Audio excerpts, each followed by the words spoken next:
right, thanks for that introduction. I'm sorry to do all that stuff, so you have to talk about it. Hello, Victoria. I bring you greetings from Houston. That's it. That's all I bring. No money, no cars, nothing else. All right. Oh, this is what I'm going to do. I'm going to talk to you about what it is to become a writer, how I actually became a writer, and how I come up with the stuff in my books. Because usually what happens is I'll talk, I'll read, and then when I'm done, I force you to ask me some questions. And once you do ask the questions, usually one of those questions is how did you become a writer, or how did you come up with this idea or that idea? So I thought we could just turn it on its head and do it backwards. So I'll kind of answer that question in the beginning now, then I'll do the reading, and then we'll all just go home again. Okay? All right. So when I first started trying to write, I was living in London. I got this fellowship when I got out of college. I grew up in Philly, and I really hadn't been that far away from it. But I won this basically award to travel around the world for a year. The only thing I had to do, besides the project that I pitched, was not to come back for 1 year. So I went and I ended up going to London. I fell in love with this woman who, of course, I didn't understand at the time was a horrible human being. And I planned on staying. I had a kitten. I had a Sega Genesis. I wasn't going anywhere.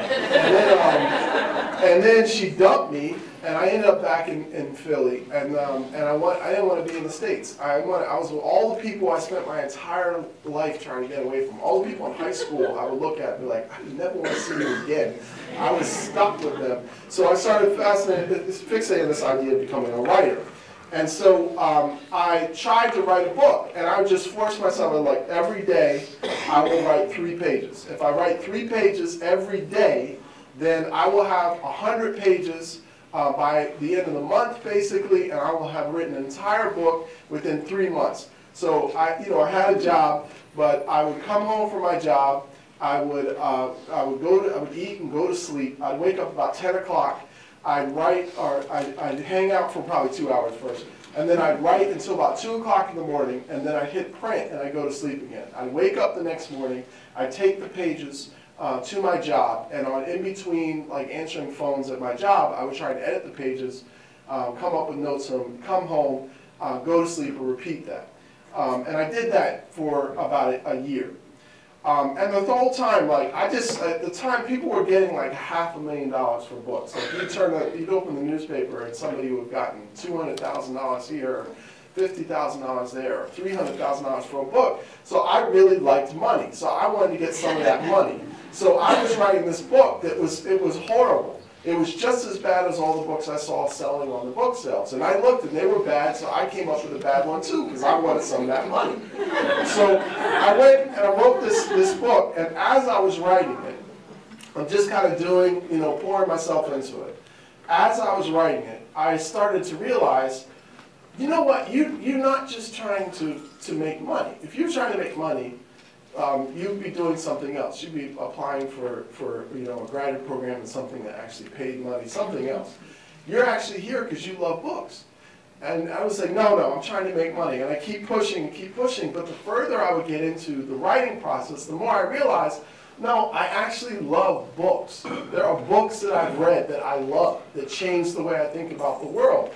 And so about halfway into the writing of this manuscript, I started trying to make it really good. I started trying to take characters that were just kind of shooting at each other and, saying things that like were cut and pasted, from TV shows. I started trying to give them depth and started trying to make the ideas more interesting and trying to work on the prose, make it poetic, all this stuff. So I was really getting invested to it, turning it into a different book. So somebody I knew an agent in New York. They got them my book. And I waited by the phone for about 2 months, and finally the phone rang, and they said, look, we want you to come to New York to talk to us about possibly representing your book and taking it out to publishers. So I went up to New York. We met at some like Italian restaurant that had no prices on the menus. Like, I seen that on TV. But I didn't know that there were actually restaurants where there were no prices on the menu, because if you have to ask, you can't afford it, right? So I got there, and the woman who was meeting me, this agent, like, you know, she's looking at she's like, I read the book, and it's some interesting stuff. And I'm listening to her. I barely could pay attention. Like, the next table, there was Mariah Carey and Tony Mottola. That kind of tells you what it was. It was like a week before they got divorced. But Mariah Carey was at the next table, and I was with the agent. So I was like, tell me whatever you need me to do. Just tell me I like this. This is working out great. And so she said, the book works, but half of it is just a mess.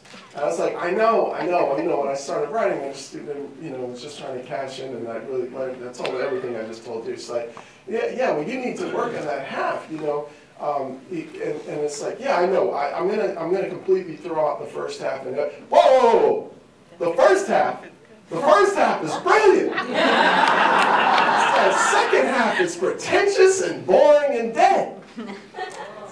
And so I left that meeting just utterly devastated. And and I had actually given the book to my girlfriend at the time to read, another person, to read.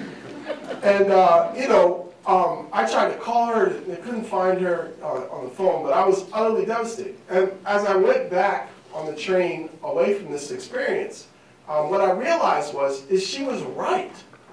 She was actually right. The first half of the book that was cynical and cliche-ridden and totally unoriginal, I did a good job at that. If you don't know much about writing, you probably are still good enough to come up with a good copycat of some commercial stuff that you've already seen before. Most of us in this room are experts on story. We are, because we watch TV. We watch movies. We have a lot of stories in our database, probably more than people in the 17th century or 18th century had in theirs, right? So I've been able to copy a kind of cheap, book that really wasn't that interesting. But when I had actually tried to write a good book, I didn't know what I was doing. I mean, I didn't know. I said poetry, but I didn't know poetry. I didn't know anything about writing. And I got back home to Philly, and I got together with my friend, and I was, upset. And I talked to her about it. And she had read the book while I was gone. And I said, what do you think? Now, I knew when I asked her what did she think, I knew this book was bad. Like, I didn't care that it was bad, because I had goals. So the book was a goal, getting me close to those goals. But I knew it was bad. And she was kind of quiet for a bit. And then she said, that part in the book at the hospital, that part really works well. And there's a part in the book, I have this part in the book, where the main character goes to see his mother in the hospital. The main character is a boy. And he goes to see his mother in the hospital. And his mother has been paralyzed on half of her body. And she's young, and she's had MS, and she's had this bout of MS. And because of that, all these people in her life don't know how to deal with the fact that somebody is seriously ill. So what they've done is they've all given boxes of candy. Because what do you do? You guys are young. If one of you guys has a serious illness, well, it's very difficult to handle that. So everybody just given flowers and candy to her in the hospital. So what ended up happening is she had this box of chocolates that was this massive, sort of liquor box size of chocolates. And when the boy came in, he was so excited to see his mother, even though half of her body was paralyzed, and that was scary. He runs up to her, and when he does, the box knocks off her lap and onto the floor. And because she can't move half her body, it just kind of slowly falls down.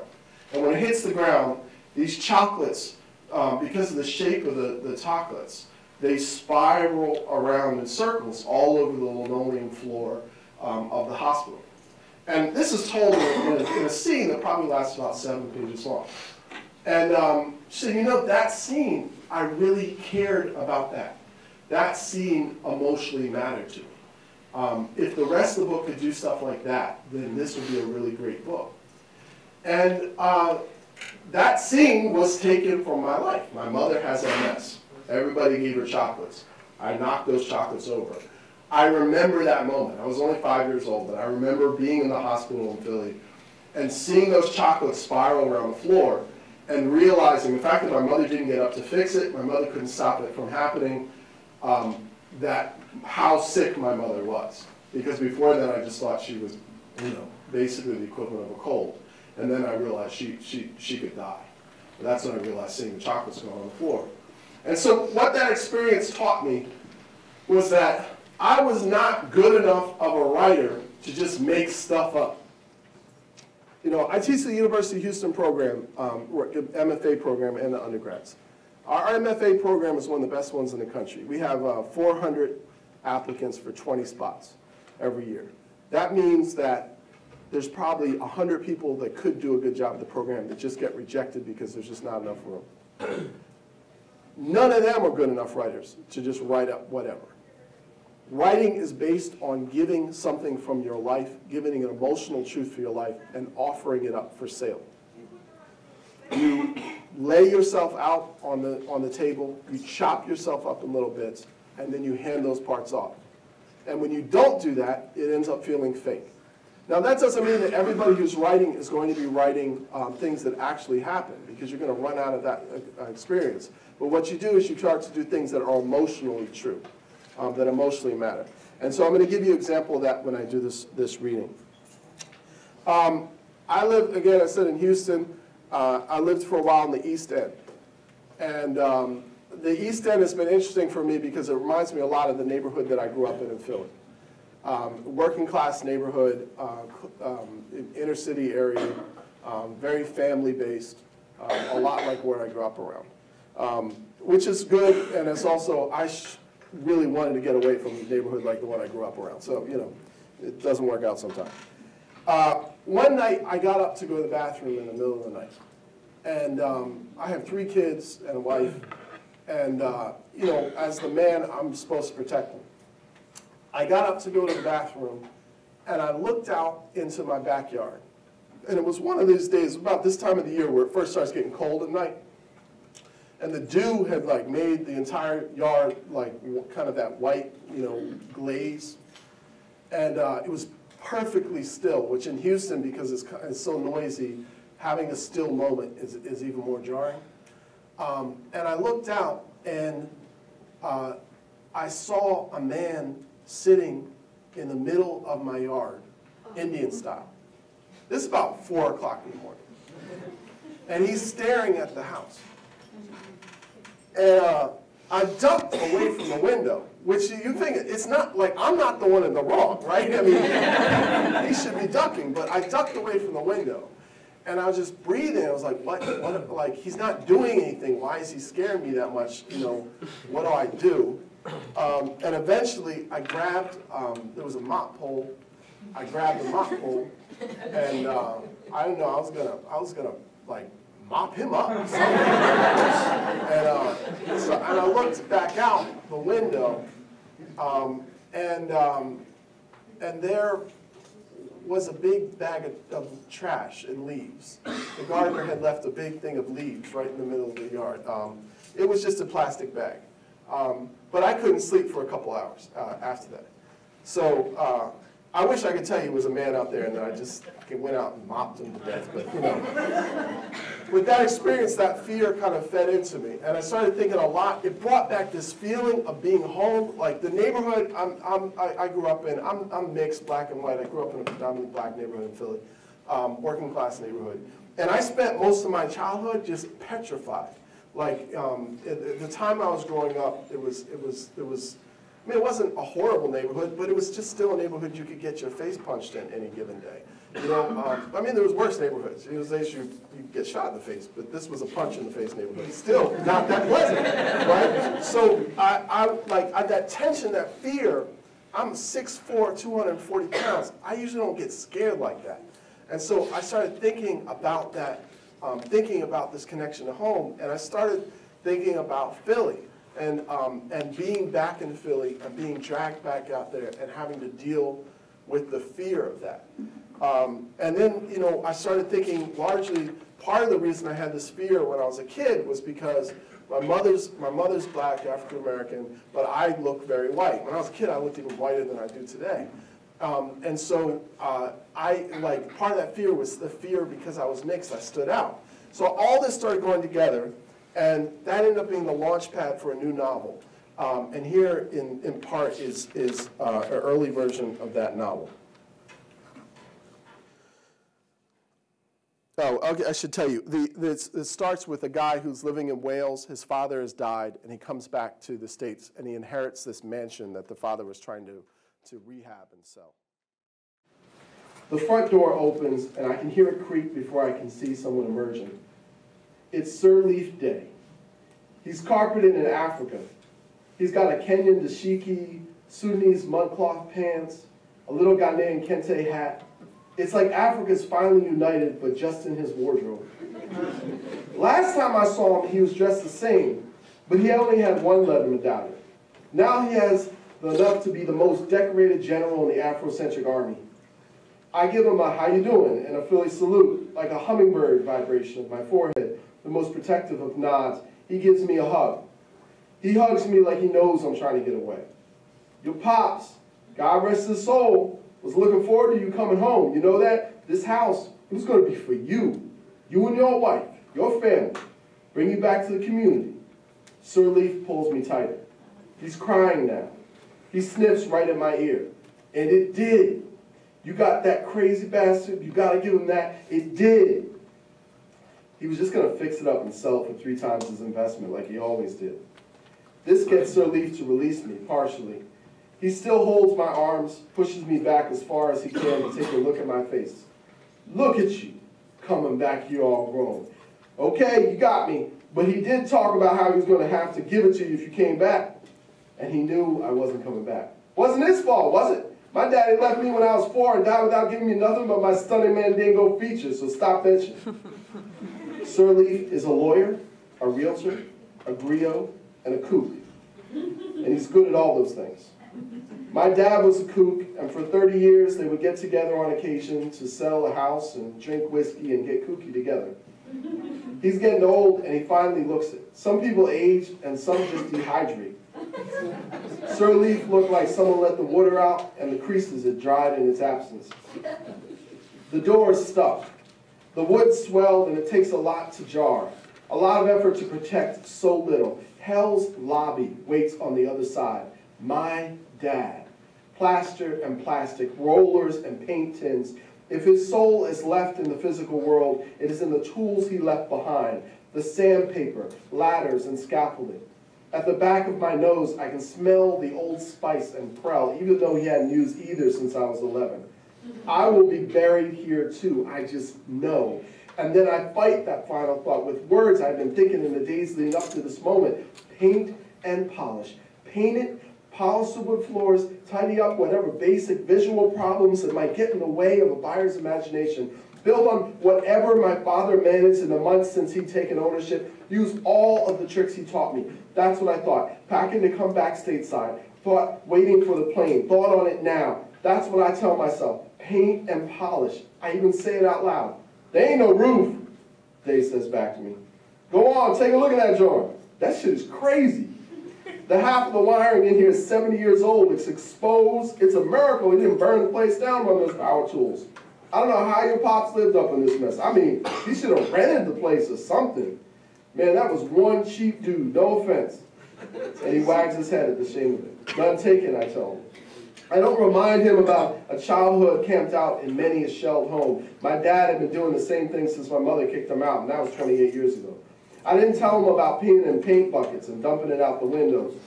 He was a good man, and he understood, as much of a hermit as he was, that you ain't nothing without a community. How soon can you get it listed? I asked him. He sighs. I missed something. You can't sell this place the way it is, not without taking a huge loss. You're going to have to pick up where he left off, and it's going to take a while to get it together. At least the basics. You got shoes to fill, boy, he tells me. I just happen to look down when Sirleaf says it. He's barefoot. There's no roof. In my book, that barely qualifies it as a house, makes it more of a massive cup. In most parts of the ceiling, there's nothing but blue tarp separating the interior from the elements, a few charcoal beams, as well as in those rooms where my father had knocked the remains of the fire damage down. In one of these rooms, there is a green canvas tent, the old Coleman tent my dad used when he took me on trips to the Pine Barrens and the Appalachian Trails. Now its plastic yellow spikes are nailed directly into the blackened floor. Instead of camping out in the room of the house least damaged, as I would have done, as I would guess any normal person would have done, my father took up residence in a room that looked like a hollowed out piece of charcoal. There's a tarp on the floor to match the one that glimpsed through the burnt shingles above, but besides that, the room is unprotected. It's the 19th of August, about 80 degrees outside and 90 in this room. This space he had grown sick in, had made the decision not to go to the doctor in, and then died quietly of pneumonia in as well. I always assumed he would die in the streets of Germantown itself, knocked over the head for being the wrong race, in the wrong neighborhood, in the wrong century. In the gloom, I tried everything: the fold-out table and chair, the lamp connected to the car battery, the propane grill, the 5-gallon jugs of fresh water, and eventually the tent itself, one by one downstairs to the relatively unaffected dining hall.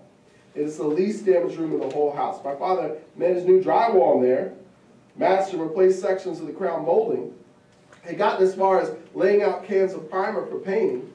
After closing the sliding doors of the hall, the room almost seems habitable.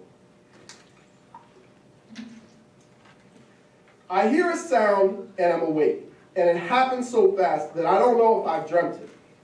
I'm not married anymore. There's no Amwin in the bed next to me. I asked if she heard something too. I sink into despair at that, at the reminder of my failure, even though it's been almost 6 months now, and although I'm still drunk on sleep, I feel how alone I am. Then I hear the sound again, and suddenly all I feel is fear once more. It could be the settling of the house, the symphony of old wood doing its nightly performance. It's so late, it's early. No sounds of cars outside to hide acoustics.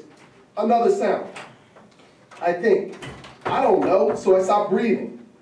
A minute passes and my fear congeals into self-consciousness. I am a grown man scared of the dark, like this. I get up to go to the bathroom.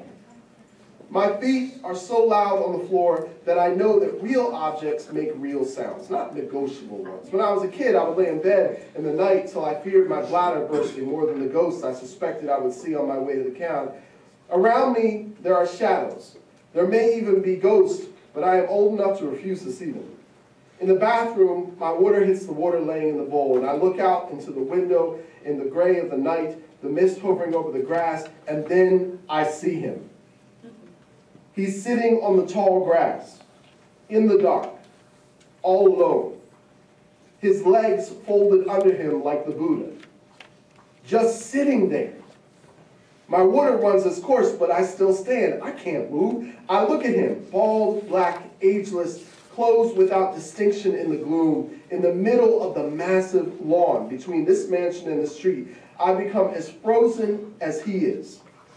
I don't move because I'm too scared to, even though I don't know why, even though he's not moving.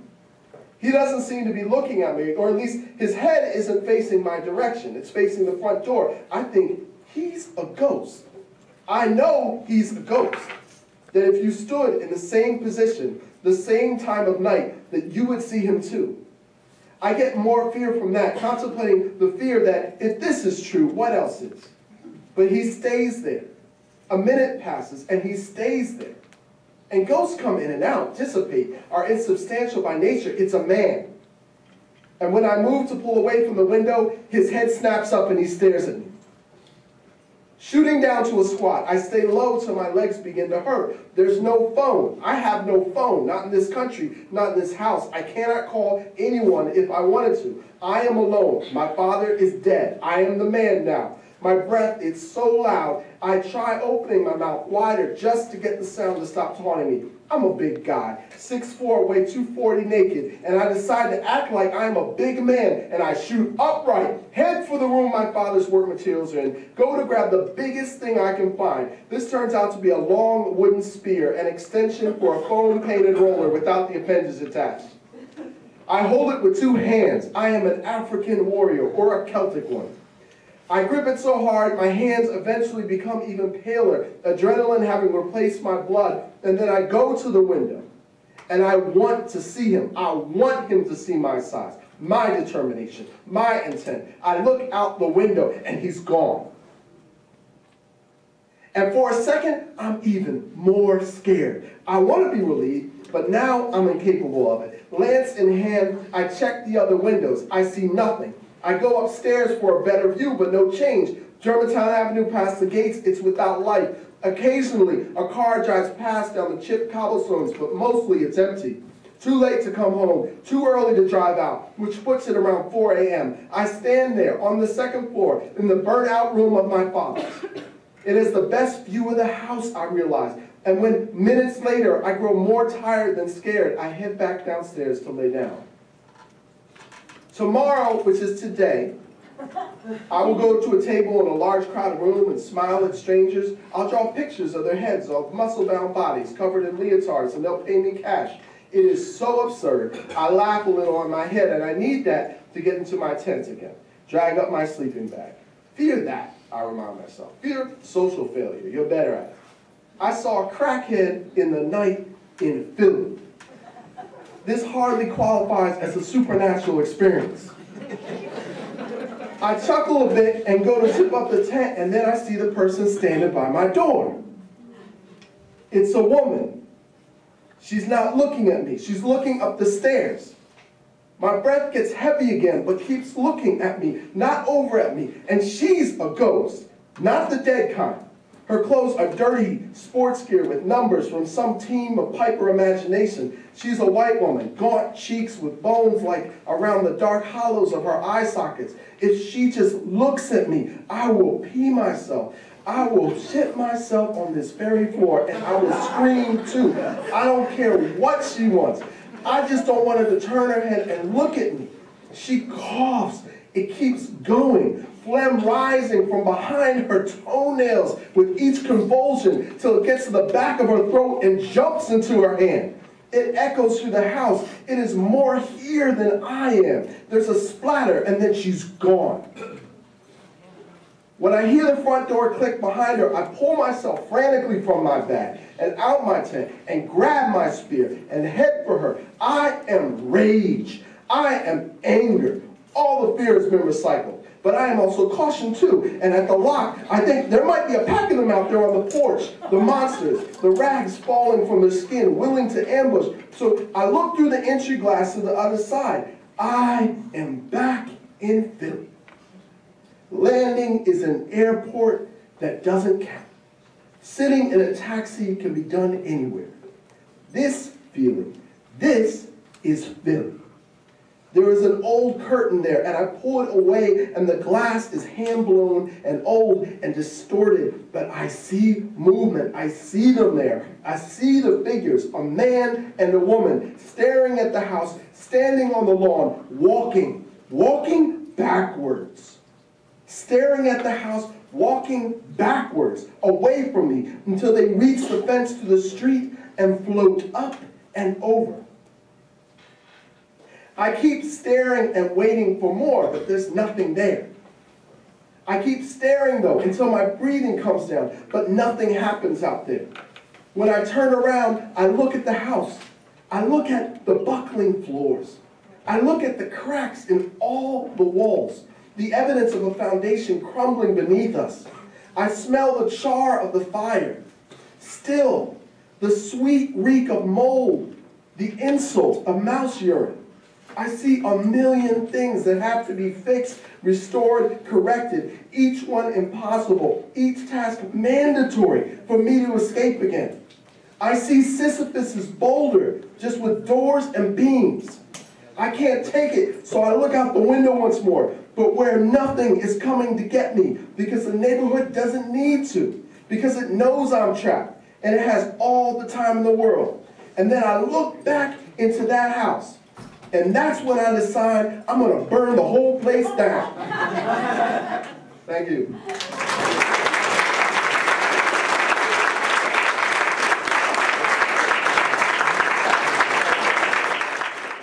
How long did you go to?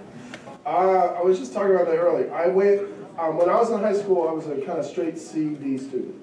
And so when I applied to colleges, I was very shocked to see nobody wanted me. And when I left my application in the library, and the librarian knew me because I would hide in the library and read. Because it wasn't that I wasn't trying to learn. I just didn't get it. I didn't get that you have to have discipline and all that. I had to learn that later. So he sent an application into a school called Westchester University, which was a small state school outside of Philly.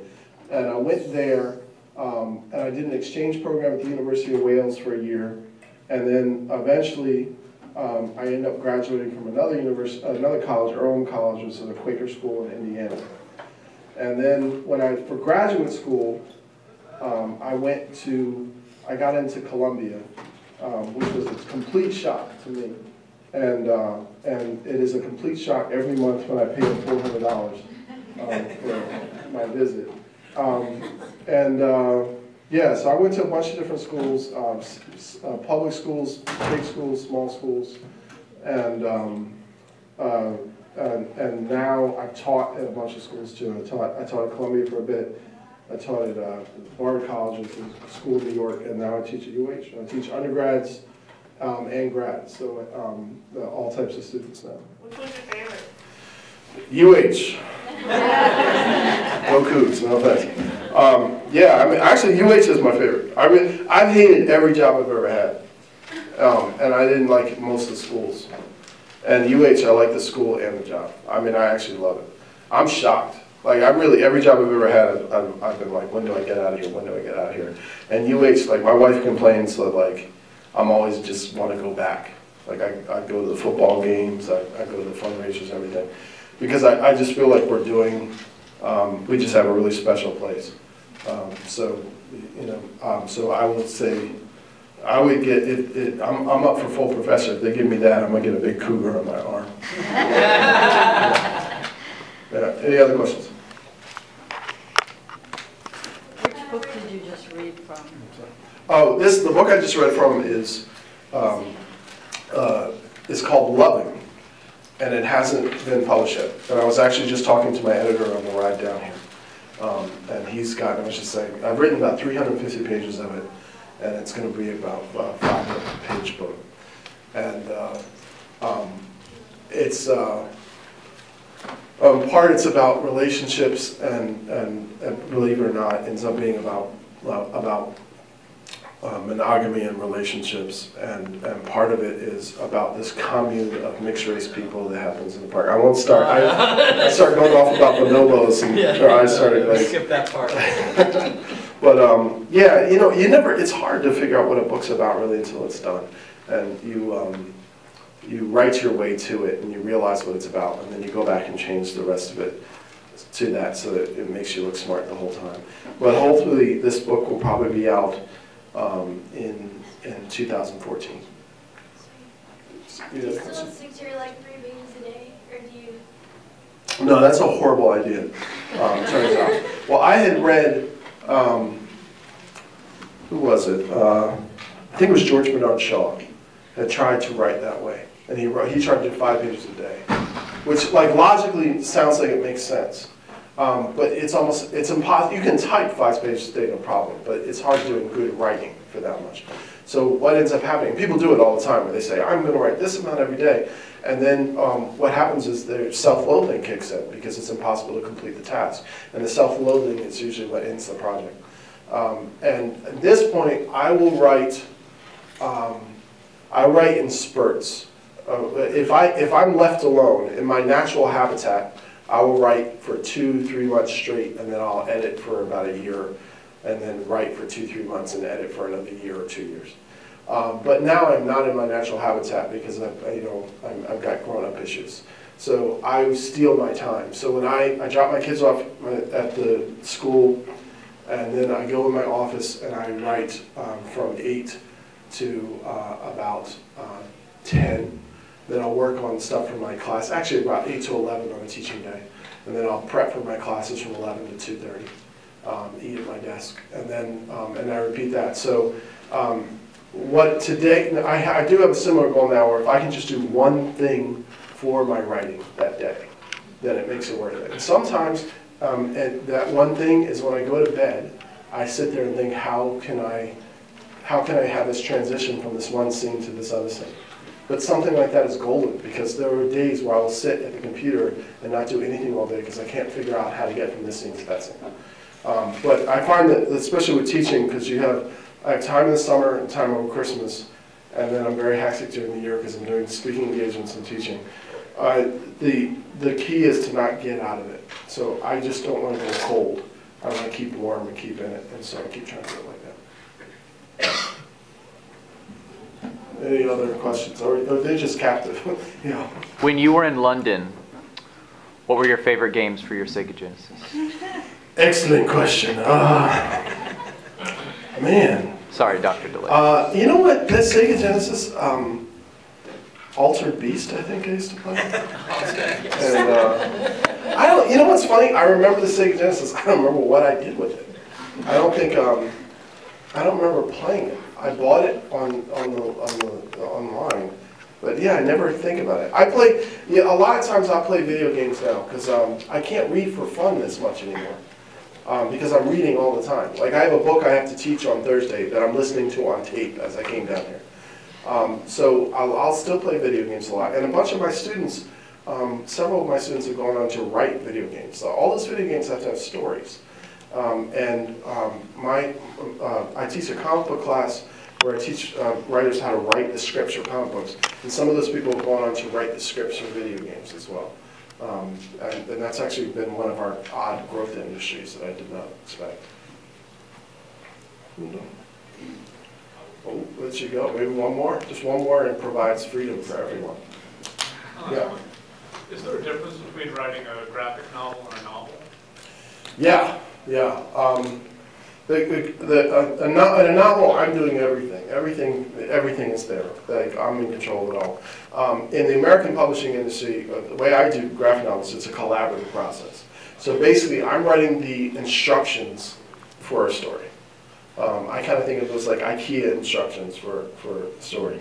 And so what I write, what's that? But yours work. Sometimes, yeah. Some of my books I like, some I don't. But what I do is I basically write a movie script, and the difference between what I do in a movie script is in a movie script you say a guy comes in and he picks up his water. But in a graphic novel script you say, you know, a man is at the podium. We focus on panel 2, we see his hand. Panel 3, the hand grips the water. Panel 4, mid-range shot. We see a man drinking water in front of the podium. Panel 5, we focus on his lips. So everything is cut into individual pictures. That actually, when I write when I wrote this book, this book this book was the book that did more for me than any other book has done before. But the thing is, it took 9 years to write this one. So what happened was I'd write a version of it, and then I'd give it to my agent, and I'd wait 3 months for her to give it back. And while that 3 months was happening, I wasn't writing on it. So I just write. I met with DC Comics, and they wanted me to write, and I'd write a script for them. So I'd write a script in 2 months, and then I'd get my book back, and I'd work on another draft, and I'd send it out, and I'd write another script. And what happened was, after 9 years, I ended up writing 5 different comic book graphic novel scripts. So I published 4 graphic novels before this thing was even done. So even though in my mind I was working on this almost all the time, I started getting known as a graphic novel writer.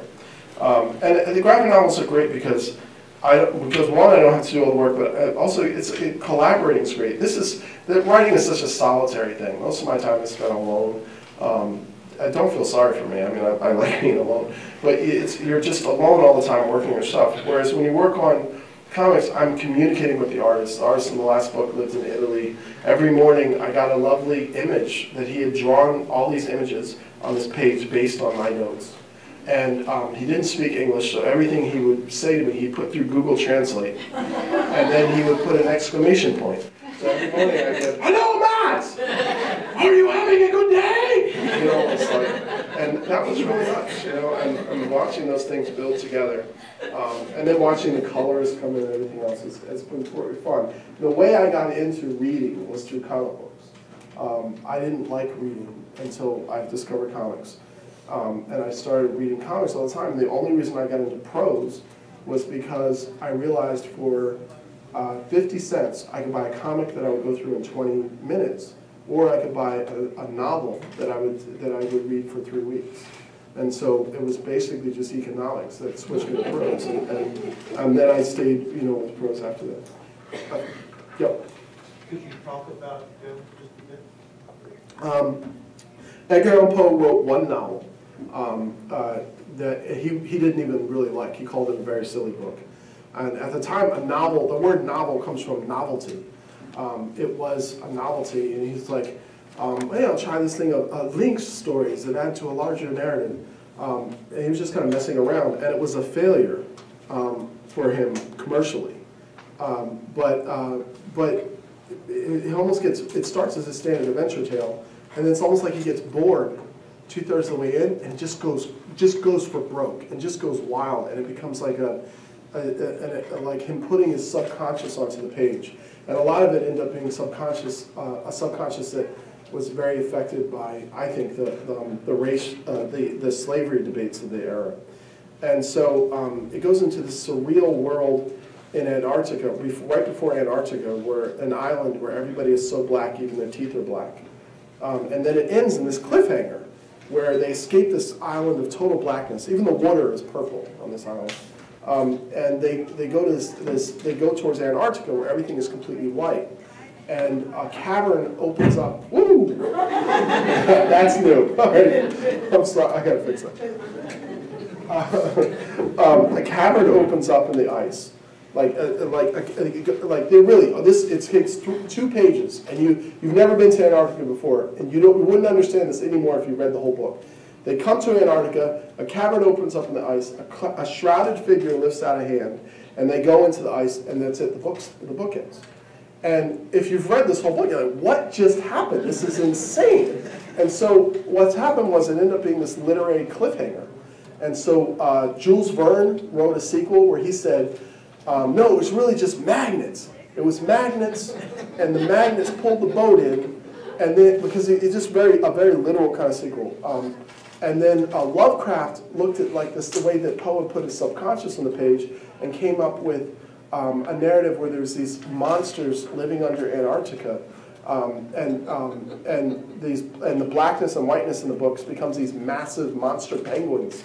But that ended up inspiring things like John Carpenter's The Thing, the short story that inspired John Carpenter's Thing, and then John Carpenter's Thing that I saw, the first movie my mother let me see on my own, which just shows you her judgment. And I was just petrified, and that got in my consciousness. And so I wanted to write a novel about Antarctica and these monsters underneath the ice in Antarctica. And I was like, why do I want to do that? And I said, oh, The Thing. Looked and saw that it was from this short story that was inspired by Lovecraft, that was inspired by Poe. And once I got to the Poe, I saw all these. There was another sequel by a British author who also tried to come up with, actually, when I read after mine, that was closer to mine, where it was a satire, and the characters were living in the States. So it's been basically this literary gauntlet, and every 50 or so years, somebody has tried to do one. And when I found that out, it was so tempting to just say, okay, let me see if I pick up the gauntlet.